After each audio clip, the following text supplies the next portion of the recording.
Hey Utah, it's Dinko the Realtor. We are in a shifting market. We're in the great correction. Prices are coming down. So I want to go over some data points and show y'all what's happening with home prices so you have a little bit of a better gauge of what's happening in the housing market.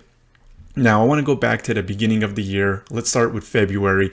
We see that the average house sold for $549,000, and we see that the average days on market was 6, and we see inventory year over year going up slightly that's being entered of homes for sale in the MLS. Now, if we take a look at March, we see that the days on market remains unchanged, and we see here that the average home being sold at 570, so prices going up, as well as inventory being entered year over year slightly. And if we go into April here, we see that inventory going up slightly again, and we see days on market remaining unchanged and the price going to 580,000, and now it's going to hit the high peaks in May, and this is the peak of the market, $598,500 an average house that was sold. But we see that the inventory year over year has gone up pretty significantly. From 5,000 homes entered into the MLS for sale, we have 6,300. And the days on market, of course, is 6 here. That's the peak. Now, when we go into June, we see the first decline. Home prices fall down to 594,000. Houses being entered into the MLS has gone up 1,000 year over year. So we see the inventory going up. We see days on market now for the first time going up, and we see prices now dropping for the first time as well. So June was the first statistical month where prices dropped and the market started showing that it was kind of getting a little bit worse. Now, 9 days on market, so up from 6. And if we go into July here, we see that the median days on market is 15 versus the 9. And then this is the biggest drop in home values. We see that the home values now, the average house being sold is 562,000, and the inventory is pretty much canceling itself out year over year of new homes being put in for sale. And that's the first month where we see this huge drop in price values. And housing isn't like the stock market. It doesn't just drop overnight. And I'll show y'all some charts so we can kind of gauge that a little bit. And that's why I'm very hesitant to say that the housing market is stabilizing. You'll hear other people saying that. And there's a lot of stuff that's impacting the housing market that isn't directly in the housing market, like jobs, inventory going up, the recession. There's other stuff that can impact the housing market. It's not just about how many homes are for sale and how many homes are selling, because we see inventories going up. So there's other stuff that is indicating of where we potentially could go. And these are the little information tidbits that I gave to my clients so they could make their decision. So I always follow statistics. I look what's going on, and statistics aren't 100% accurate, but they're a pretty good gauge of what's going on. Now, if we go here into August, we see that home prices drop again from 562 down to 560. So they drop slightly, but the more important thing is this days on market. It goes to 23 versus 15. And we saw last time that happened, prices dropped pretty significantly.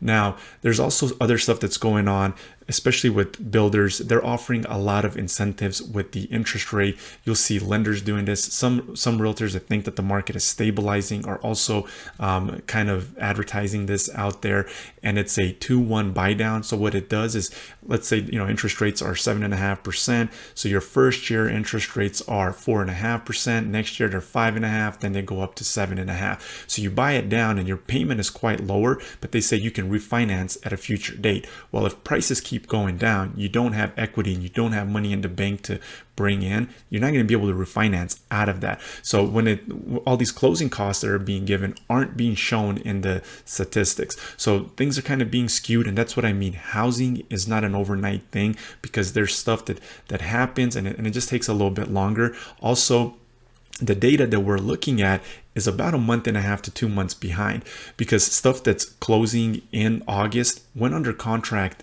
end of June, sometime in July, and maybe that first week of August, and then it closes sometime in August. So the data points are actually about a month and a half to 2 months behind of what's actually happening in the housing market. And then the news media is even further behind. They're about like 3 months behind of what's actually happening. When they say prices are going down, they've been going down for a couple of months, and we saw that that's what happened after a bunch of other videos that I was making. So so definitely, the news, once they say it, it's too late. So we know we're in that correction phase.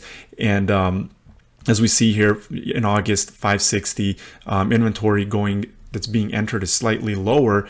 And it's like, oh, is the market stabilizing? But we also have to look at some other stuff here. So I want to show y'all this here real quick. And this shows us what's happening when it comes to new construction. So if we take a look, Utah is actually the leading state when it comes to new construction per capita, meaning houses being built. And for some reason that chart's not working right now, but I'll show this one here real quick. So this right here shows whatever is in blue. The darker the blue, it means that there is more housing units being built by county. As we see Utah here, it's very, very blue. So this chart here, this map also indicates that Utah is the leading state when it comes to new construction per capita. So there's a lot of inventory. And remember, there's that backlog of inventory with all the housing starts that started at record pace.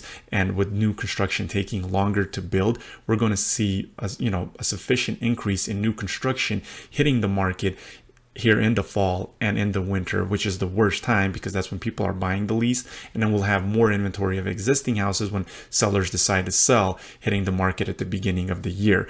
And that's kind of a little bit of a breakdown. September, the preliminary statistics show the prices dropped just a tad bit again, but inventory is going up.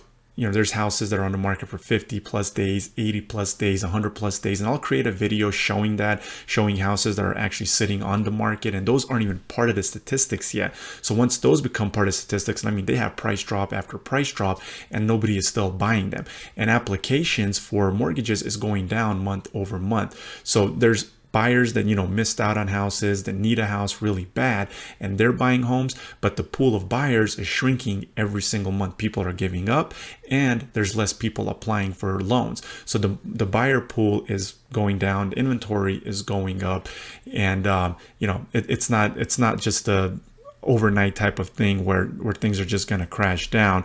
And if we look at this chart here, this is in my previous video, and I'll link that down below of where we could potentially end up. And this chart's a great indicator. But if we take a look here in San Francisco in 08, 09, looked like the market was stabilizing, and then all of a sudden it plummets. But it took about a year, actually a little bit longer than a year, for it to bottom out. And if we take a look at Seattle, looks like it's stabilizing for a longer period of time, drops down, looks like it's stabilizing, and it keeps dropping down for a couple of years. So that's why I'm very cautious to say that a housing market is stabilizing, because there is a lot of underlying factors that can impact it. Now, Phoenix and Las Vegas give us a little bit of a better indicator because they exploded really, really quickly. And then they also came down really quickly because they exploded artificially. And that's kind of what's happening in the housing market now. The low inventory, the low interest rate, all of that was artificial because of the pandemic, the monetary policies, and things like that. So let's take a look at Phoenix.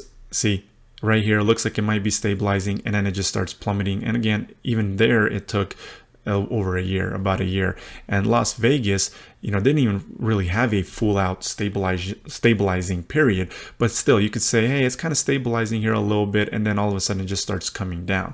So keep an eye on the market, follow my videos, hit that subscribe button, give me a thumbs up, leave a comment. If you have any questions, give me a call. I'll always navigate you through the market with information, give you what I see. That way you can make the best decision for you and your family. Thank you so much for tuning in, and until next time, have a great day.